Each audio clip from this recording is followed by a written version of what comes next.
purpose of the resurrection of our Lord Jesus Christ? Buksan po natin ang ating Biblia sa 2 Timothy chapter 2 verse 7 to 9. No? Ang sabi dito ni Apostol Pablo, "Consider what I say, and the Lord give thee understanding in all things. Remember that Jesus Christ, of the seed of David, was raised from the dead according to my gospel, wherein I suffered trouble as an evildoer, even unto bonds, but the word of God is not bound." So, if we talk about the total purpose of the resurrection of our Lord Jesus Christ, it is understood that the true purpose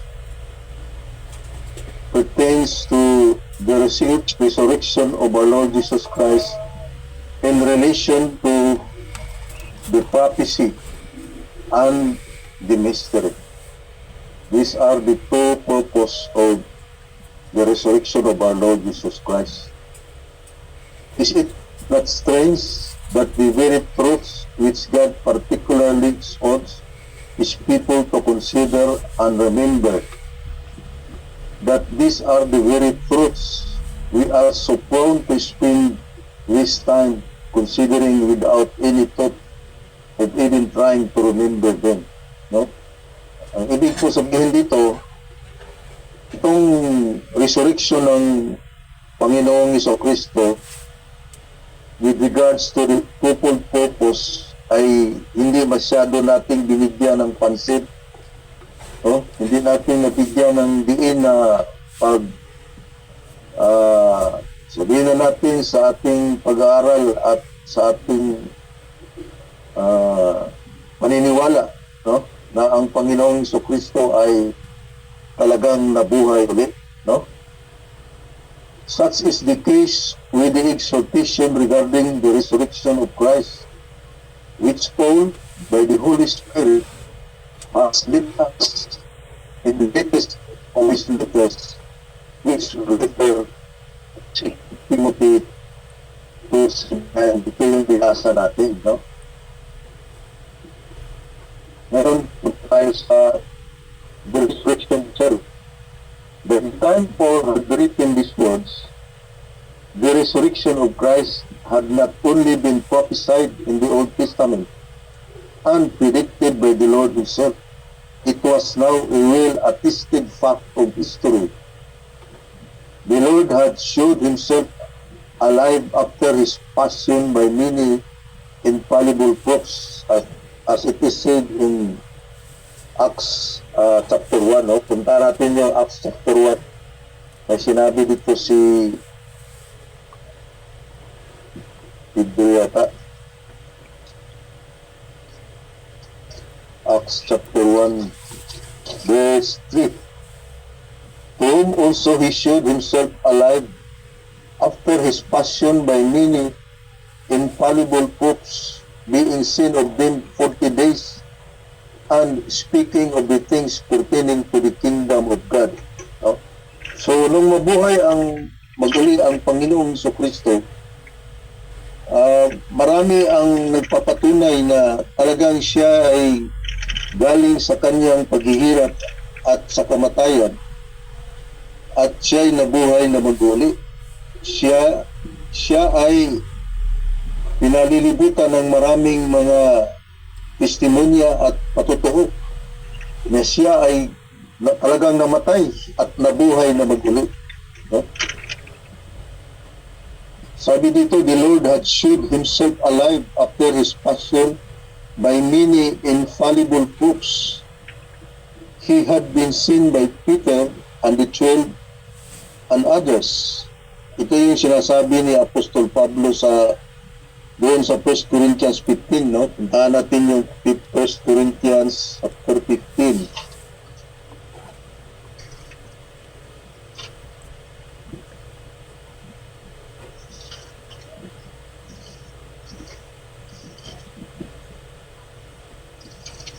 chapter 1, sa chapter 1 tayo.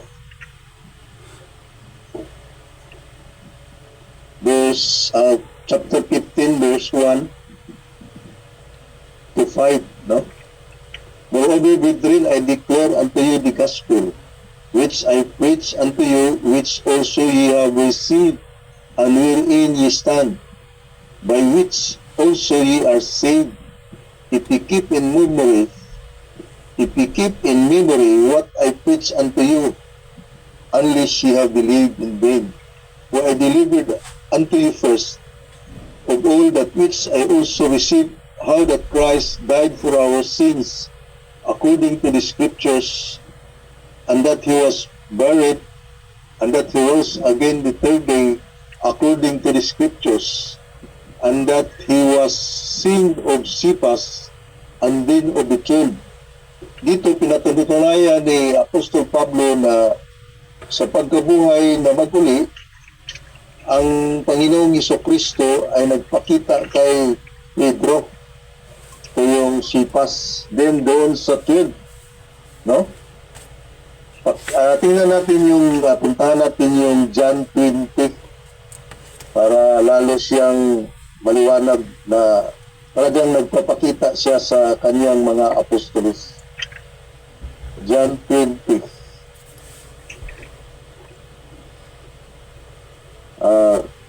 Punta tayo sa verse 18.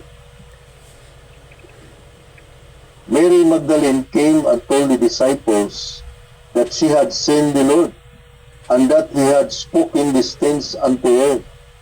Then the same day at evening, being the first day of the week, when the doors were shut, where the disciples were assembled, for fear of the Jews, came Jesus and stood in the midst, and said unto them, Peace be unto you.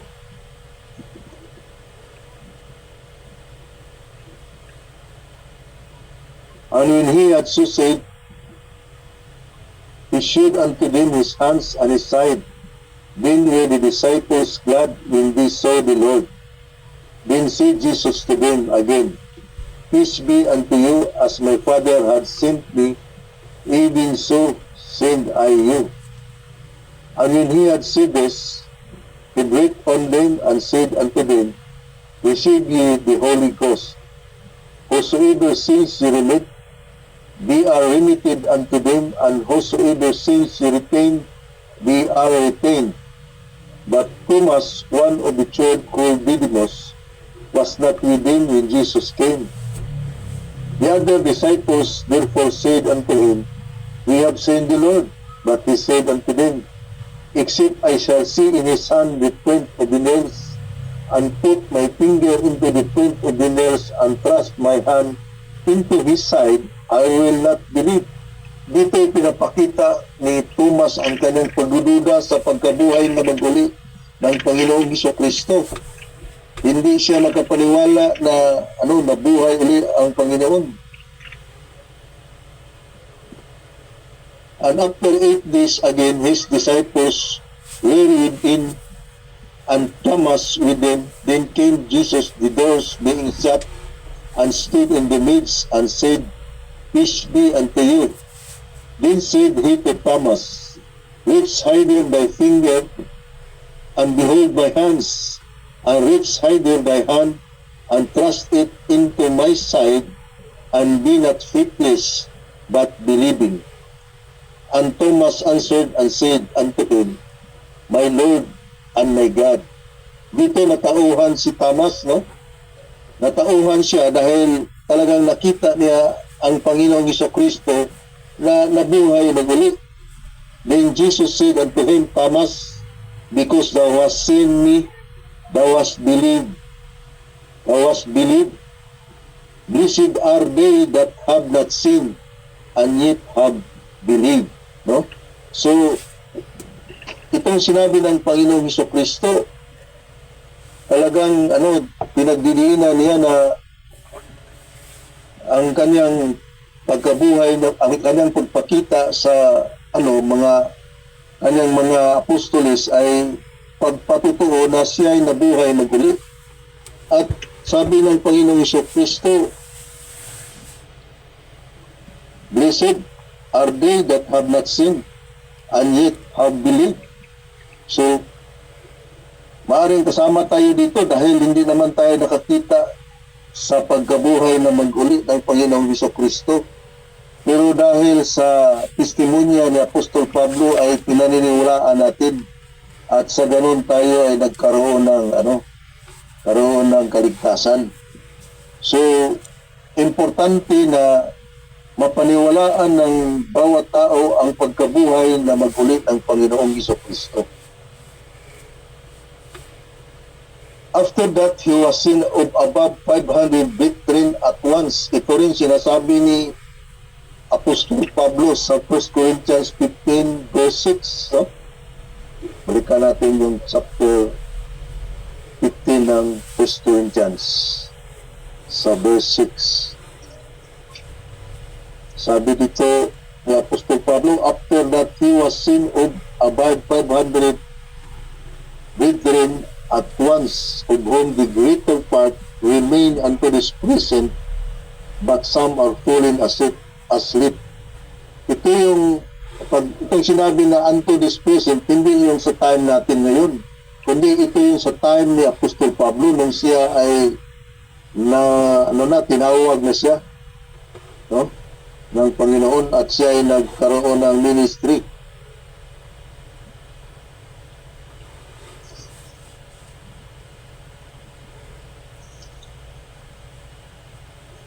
Witnesses everywhere had been testifying of personal contact with the resurrected Christ.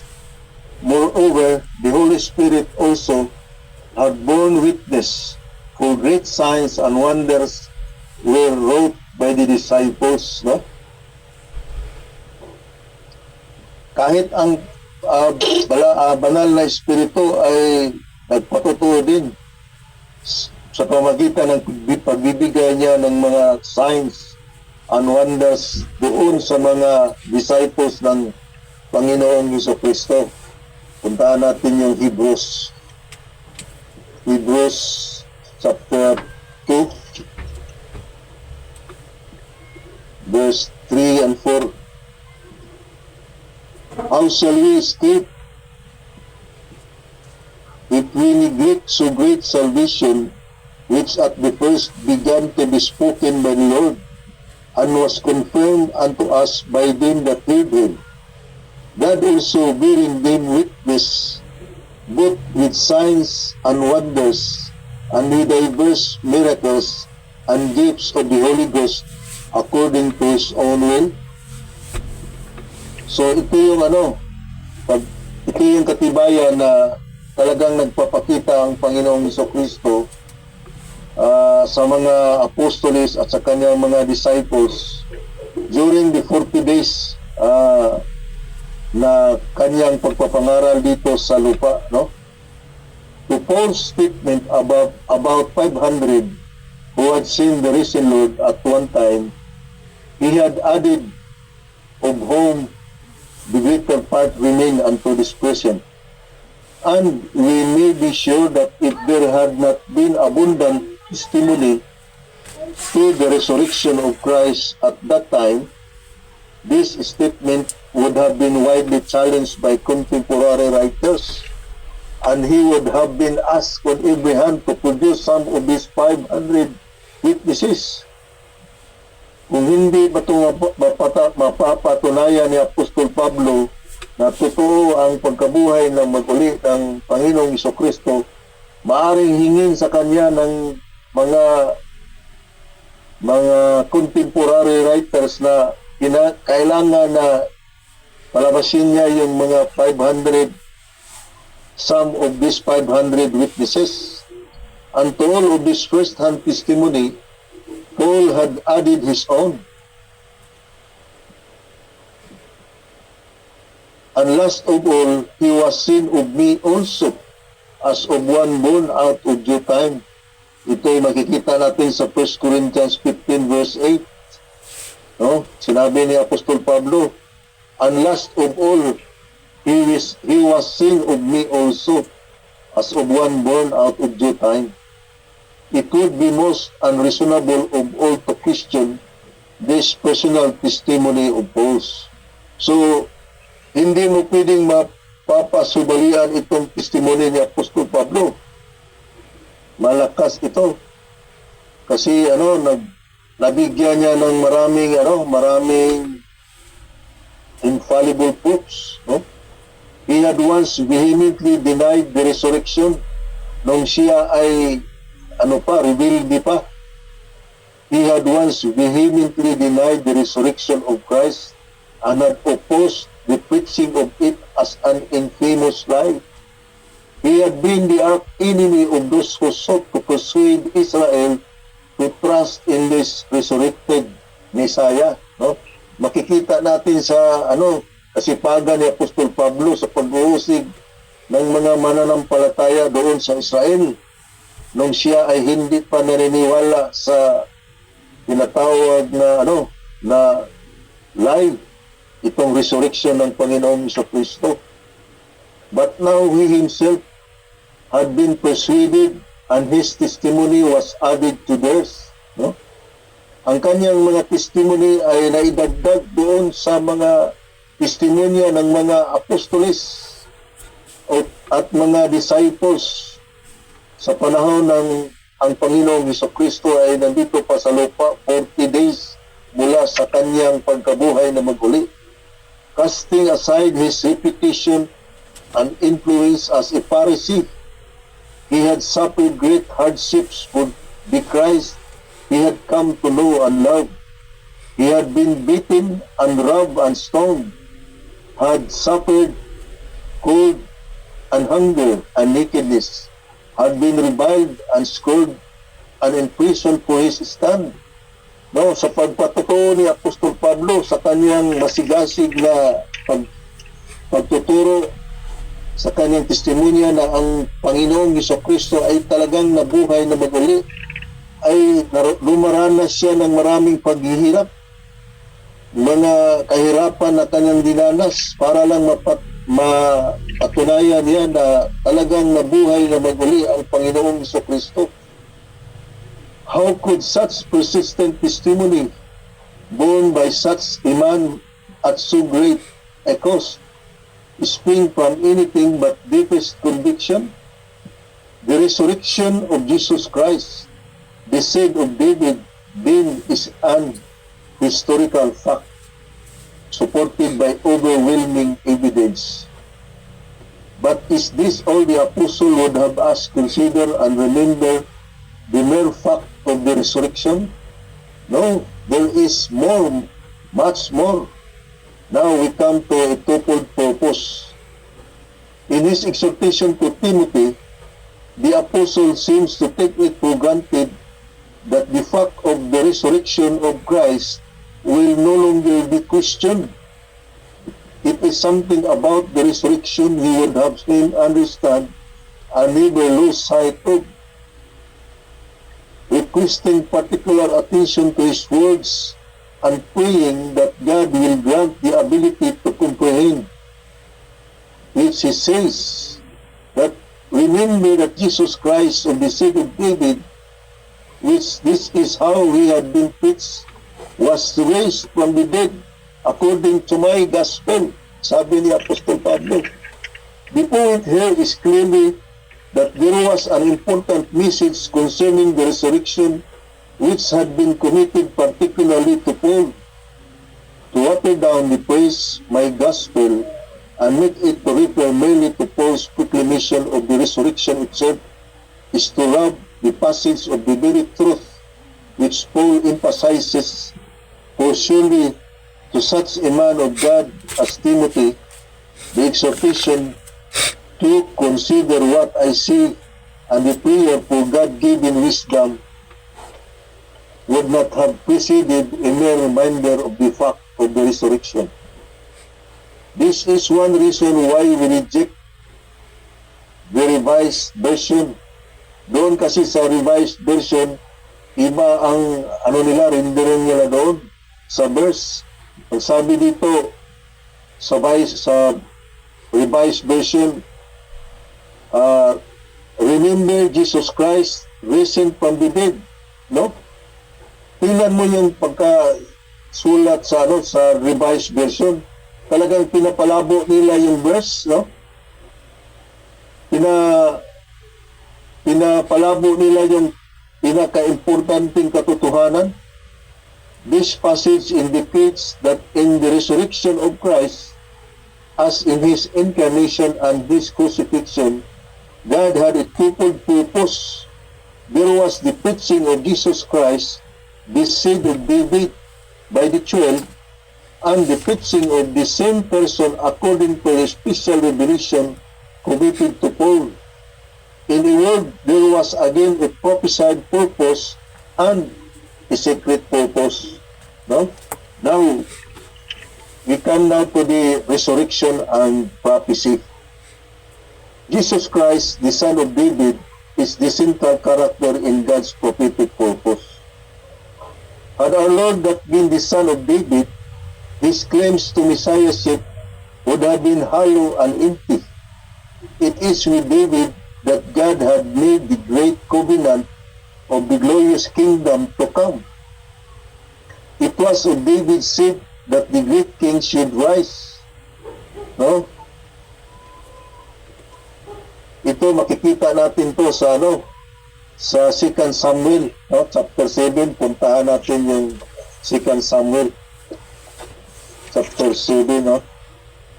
Sa verse 12 to 16, ang sabi dito, "And when thy days be fulfilled," ito yung pangako ng Panginoong Diyos kay Haring David. "And when thy days be fulfilled, and thou shalt sleep with thy fathers, I will set up thy seed after thee, which shall proceed out of thy bowels, and I will establish his kingdom. He shall build an house for my name, and I will establish the throne of his kingdom forever. I will be his father, and he shall be my son. If he commit iniquity, I will chasten him with the rod of men, and with the stripes of the children of men. But my mercy shall not depart away from him, as I took it from Saul, whom I put away before thee. And thine house and thy kingdom shall be established forever before thee. Thy throne shall be established forever." Ito yung pangako ng Panginoong Diyos kay Haring David, na ma-establish yung kaharian sa pamamagitan ng kanyang seed, ng kanyang lahi. No? Ito rin ay binanggit doon sa Psalms 89. Puntahan natin yung Psalms 89 para lalong maging matibay yung katotohanan. Ang sabi dito sa verse 35 and 37, "Once have I sown by my holiness that I will not lie unto David. His seed shall endure forever, and his throne as the sun before me. It shall be established forever as the moon, and as a faithful witness in heaven." No?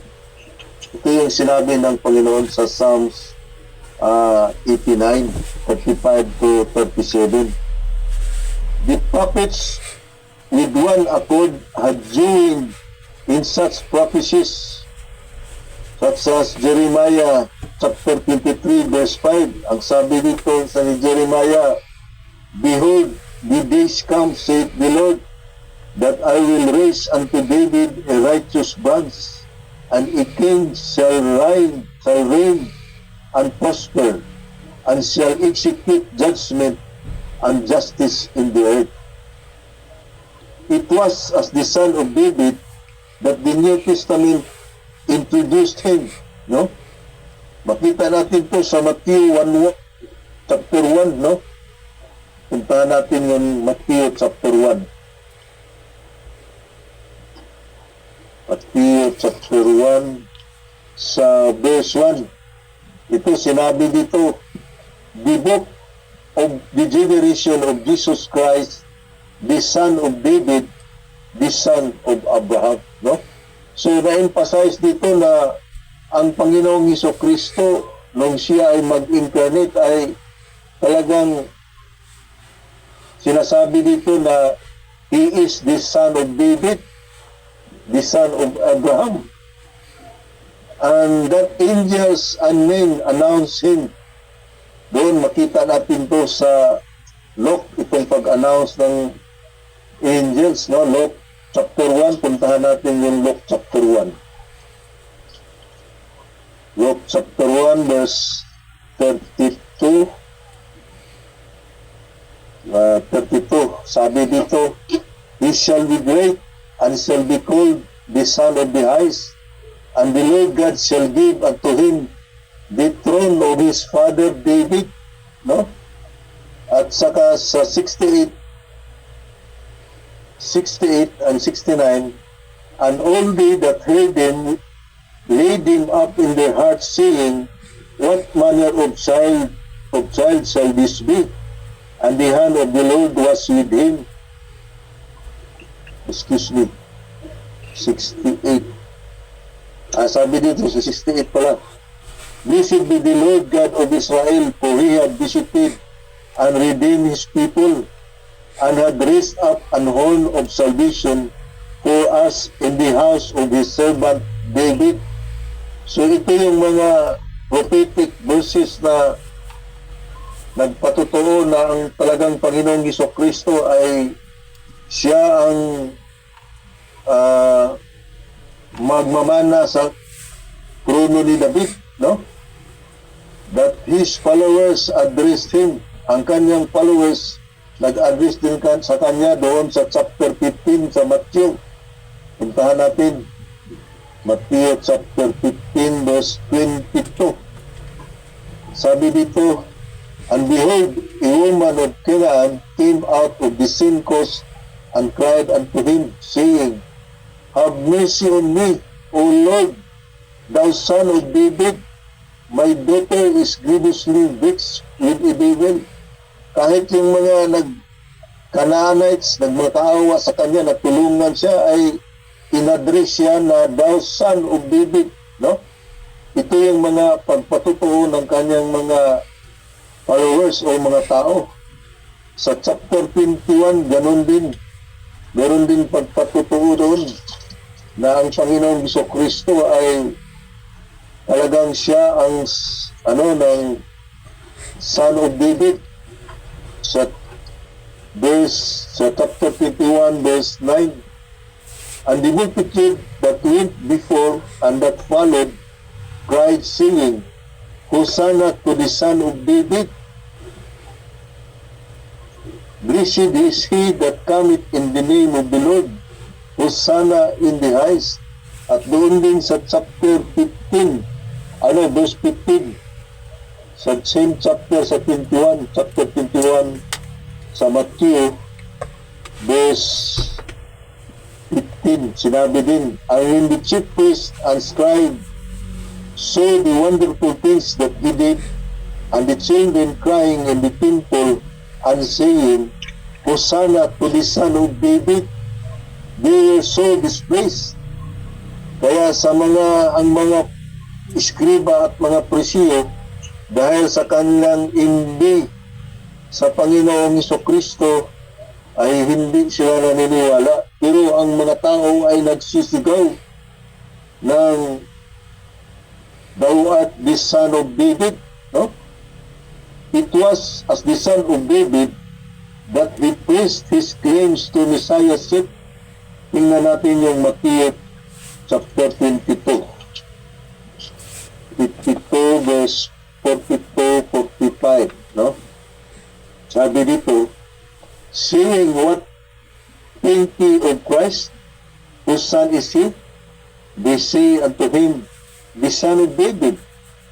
He said unto them, How then doth David in spirit call him Lord, saying, The Lord said unto my Lord, Sit thou on my right hand, till I make thine enemies thy footstool? If David then call him Lord, how is he his son? No? Ito hindi na nasagot ng mga tao. Ito. It was as the son of David that he preached his claims to Messiahship. And it was as the son of David that he was recognized as Messiah by his own. Matthew 12, punta tayo sa Matthew 12:23. Matthew 12:23, ang sabi nito, and all the people were amazed and said, is not this the son of David? So, talagang na-recognize siya as the Messiah, no? By his own people. True. In spite of all this, he had been crucified and Pilate had hung over his head his accusation. Doon sa kanyang ulo, nung siya ay sa ibabaw ng kanyang ulo, nung siya ay pinako sa krus, nilagyan siya ni Pilate ng karatula. This is Jesus, the King of the Jews. Kita natin po sa Matthew 27:37. But this was no breakdown in the prophetic program, for the prophets had clearly predicted the suffering of Christ and the glory that should follow. Sa makita natin po sa 1 Peter, puntahan natin yung chapter 1 ng 1 Peter. Tingnan natin. 1 Peter chapter 1 verse 11. Searching what manner of time the Spirit of Christ which was in them did signify when it testified beforehand the sufferings of Christ and the glory that should follow. No? Yung sinasabi ni Apostol Pedro, no?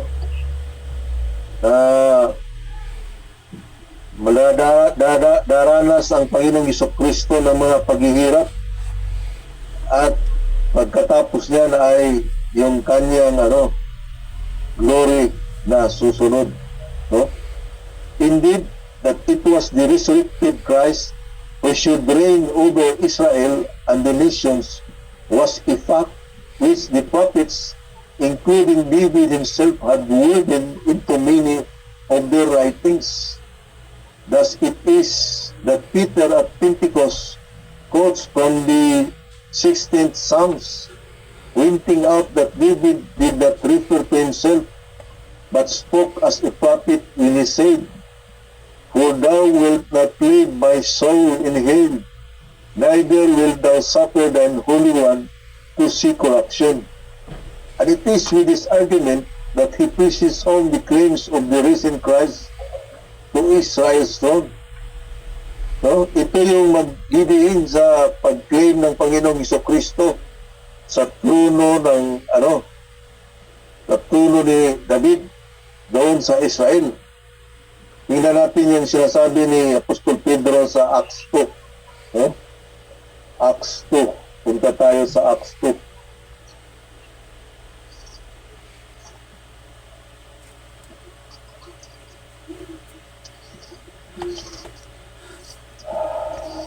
Acts 2 verse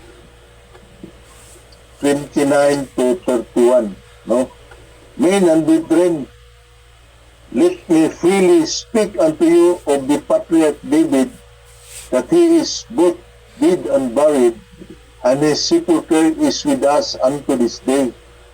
Therefore, being a prophet, and knowing that God had sworn with an oath to him, that of the fruit of his loins, according to the flesh, he would raise up Christ to sit on his throne. No? Ito yung ni Apostol Pedro. He seeing this before speak of the resurrection of Christ, that his soul was not left in him, neither did his flesh see corruption. This was God's great prophetic purpose in the resurrection of Christ, as Peter preached it. He had been raised from the dead to sit on the throne of his father David, and it was on this basis that Peter called upon the nation to repent, saying, Repent ye therefore, and be converted, that your sins may be blotted out, that so the times of refreshing may come from the presence of the Lord, and he shall send Jesus Christ, which before was preached unto you. Kita natin to sa Acts 3:19, 3 verse 19 to 20, no? As we know, Israel did not repent, and the times of refreshing did not yet come from the presence of the Lord, and God has not yet sent Jesus back. But here is where the revelation of the mystery comes in.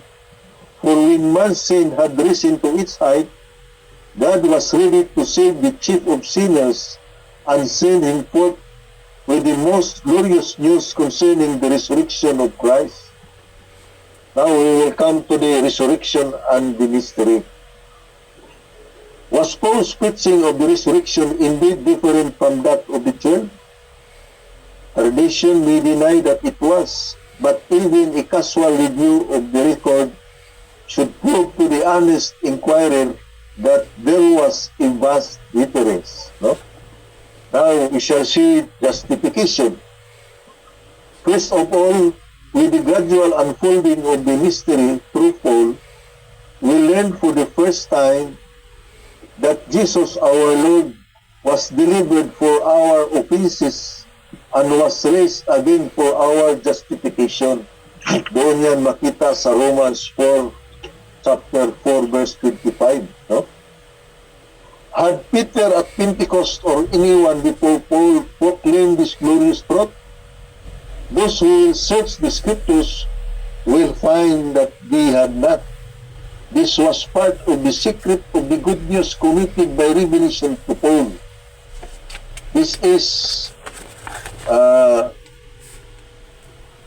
part of the twofold purpose of God. This was part of the secret of the good news committed by revelation to Paul. Justification itself was, of course, no secret, but the secret of the sinner's justification is to be found in the resurrection of Christ, and this was first proclaimed by Paul. So important is this fact that belief in the resurrection of Christ is now an integral part of saving faith. Excuse me. We read in Romans 4:24 that righteousness will be imputed to us if we believe on him that raised up Jesus our Lord from the dead. In Romans chapter 10 verse 9, it is outlined as the word of faith which we preach, no? Yung justification. That if thou shalt confess with thy mouth the Lord Jesus, and shalt believe in thine heart that God hath raised him from the dead, thou shalt be saved. Itong verse na to ay talagang marami ang nag-misquote nito, no? Pero sa totoo lang, ito talaga ay intended for the nation Israel, doon sa mga tinatawag ni Apostle Pablo na kanyang kinship, no? Sa kanyang mga kasamahan sa bansang Israel. Hindi ito applicable sa atin na mag-confess tayo sa ating mouth, because we were saved by faith alone, not by works. Kasi itong verse 9 ng chapter 10 ng Romans ay tungkol ito sa paniniwala ng bansang Israel upang sila ay maligtas. Dinagdag na lang itong that God had raised him from the dead, thou shalt be saved. Kasi ang Panginoong Jesucristo ay nabuhay na mag-ulit. Nung hindi pa nabuhay ang Panginoong Jesucristo, wala ito. Ang lang doon, thou shalt confess with thy mouth the Lord Jesus.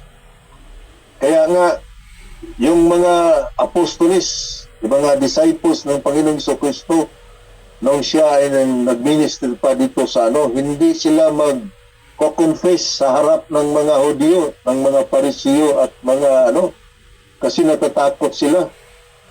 Hindi sila nagko-confess sa Panginoong, sa pangalan ng Panginoong Jesucristo dahil talagang ikukulong sila or papatayin sila ng mga Parisiyo, no?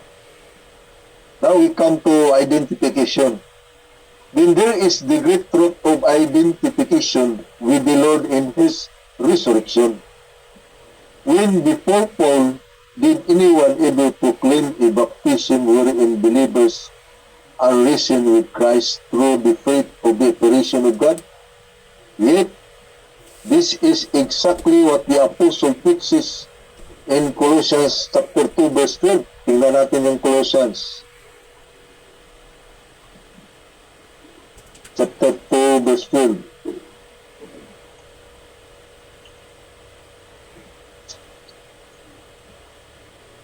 Sabi dito, buried with Him in baptism, wherein also ye are risen with Him through the faith of the operation of God, who had raised Him from the dead. In Ephesians 2:5-6, he goes into greater detail. Even when we were dead in sins, God had quickened us together with Christ. By grace ye are saved, and had raised us up together, and made us sit together in heavenly places in Christ Jesus. Ito yung pag-emphasize ng identification doon sa pagkabuhay na maguli ng Panginoong Jesucristo. Nung tayo ay naniniwala sa gospel, kasama tayong ipinako doon sa cross ng Panginoong Jesucristo. Kasama tayong inilibing at kasama din tayong binuhay na maguli nung tayo naniwala sa mas magandang balita. Yan ang totoong identification. And in Ephesians 1:3, the apostle breaks out into a doxology. Blessed be the God and Father of our Lord Jesus Christ, who had blessed us with all spiritual blessings in heavenly places in Christ. Again, in Colossians chapter 3, verse 1, he says, if ye then be risen with Christ, seek those things which are above, where Christ sitteth on the right hand of God. Kung tayo daw ay nabuhay na maguli kasama si Kristo, kailangan hanapin natin yung mga bagay sa nasa itaas, kung saan nakaupo ang ating Panginoong Jesucristo. So, ibig sabihin, sa identification, kasama rin tayo uupo doon sa trono ng Panginoong Jesucristo at maghahari. No? How much higher and greater are our blessings. Ito yung sinasabi ng Ephesians, na spiritual blessings. No? Greater are our blessings than anything that was ever promised or offered to Israel. And thus, God has demonstrated the exceeding riches of His grace, for it was upon the rejection of the Son of David that God raised up Paul to proclaim these glorious truths, offering a heavenly position and heavenly blessings to those who place their trust in the real exile in this present evil age. Surely, where sin abounded, grace did much more abound. Now we come to victory over sin. This identification with Christ in His resurrection affects our daily lives too. For in the measure that we occupy our position and appropriate our blessings in Christ, in that exact measure we shall overcome the sins of the old nature. No? The apostle stresses this point again and again. No? Kasi sa pag ating identification sa pagkabuhay na maguli ng Panginoong Jesucristo ay dito ipinamamala sa atin ng Panginoong Diyos ang pagbibigay sa atin ng occupation sa ating posisyon and appropriate our blessings in Christ, no? Kailangan ma-claim natin yan sa ating pamumuhay. In that exact measure, we shall overcome the sins of the old nature. No? Kasi kung hindi natin ito ma-claim, parang ang paniniwala natin ay parang vague, walang kabuluhan ng ating pananampalataya. At ito ay pinapakita ni Apostol Pablo doon sa Romans chapter 8 verse 11. Yun. Sabi dito, but if the spirit of him that raised up Jesus from the dead dwell in you. Ibig sabihin, itong espiritu na bumuhay maguli sa Panginoong Jesucristo ay nananahan sa atin. Yaong bumuhay maguli sa Panginoong Jesucristo galing sa kamatayan shall also quicken your mortal bodies by His Spirit that dwelleth in you. Kaya nga, therefore, brethren, ye are debtors not to the flesh, to live after the flesh.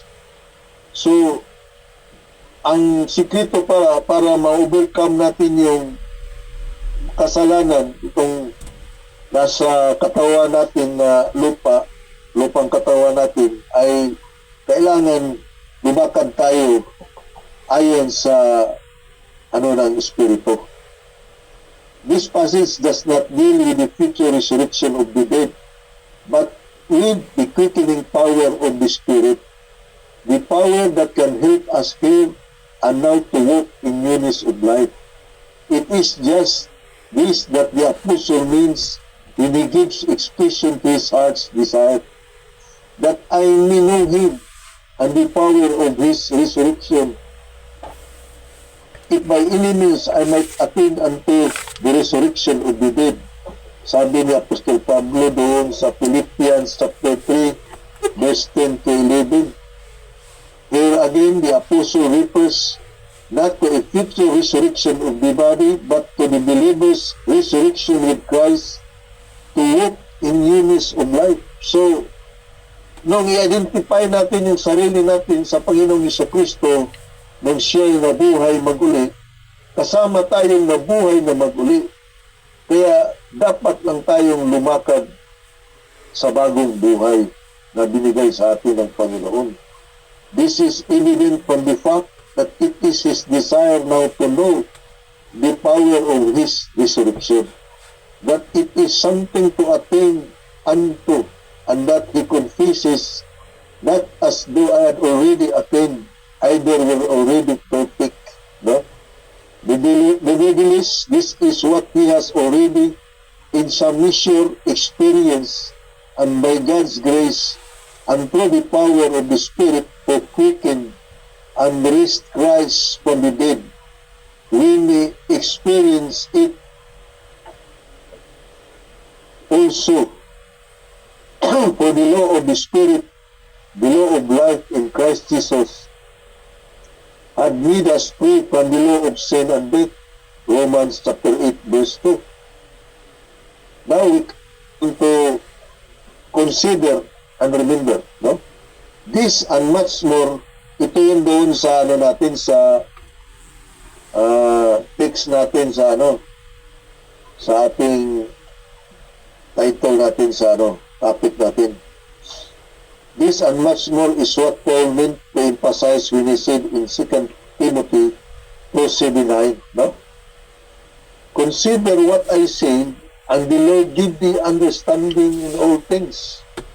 Remember that Jesus Christ, of the seed of David, was raised from the dead according to my gospel, wherein I suffered trouble as an evildoer, even unto bonds, but the word of God is not bound. Now the question is, shall we pass lightly over a truth so graciously revealed and delivered to us at so great a cost, and a truth so specifically intended for us? Or having learned it, shall we forget it, or give it up for a little earthly gain or a few earthly friendships? No, let us be true Bereans and consider most carefully and prayerfully what God has to say to us. And having been given the grace to understand it, let us hold it there and stand faithfully for it, no matter what the cost. So, hanggang dito na lang po ang ano natin, no? At maraming salamat po sa inyong pakikinig sa